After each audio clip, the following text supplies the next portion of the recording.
Alors Lionel, on va parler aujourd'hui des avantages à faire un prêt immobilier avec apport. Donc on va parler du prêt avec apport. Alors la première question, c'est quels sont les avantages à faire un prêt avec un apport? L'avantage de faire un prêt en amenant au moins les frais de notaire et les frais d'hypothèque, environ 8% de la valeur du bien dans l'ancien et environ 4% de la valeur du bien dans le neuf, c'est de profiter des meilleurs taux, puisque quasiment toutes les banques, la totalité des partenaires vont financer une opération dans le cas où il y a un apport personnel des frais de notaire et des frais d'hypothèque. Donc c'est toujours conseillé, quand on les a, de les mettre, mais pas nécessaire. Donc ce que vous êtes en train de nous dire, c'est que si on a un apport, on a des taux plus bas.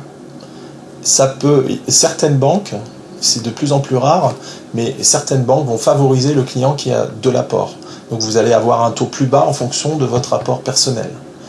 Mais le plus souvent, il faut avoir plus de 20% d'apport, ce qui est assez rare aujourd'hui pour quelqu'un qui achète pour la première fois. Donc il ne faut surtout pas se limiter à ces règles d'apport personnel, puisque nous pouvons financer sans aucun apport et avec des conditions de taux très avantageuses aujourd'hui. Donc, oui, comme les taux sont très bas, je sais que la maison du prêt fait des prêts sans apport, donc aujourd'hui c'est plus vraiment un problème de faire un prêt sans aucun apport. Depuis les années 2000, nous finançons, et c'est une de nos particularités et un de nos points forts, sans aucun problème les clients, sous certaines conditions et sans aucun apport. Alors ma seconde question, c'était justement qu'est-ce qui est considéré comme un apport? Un apport personnel, en fait, c'est une somme qui provient soit de donations du parent, soit de son épargne propre. Voilà.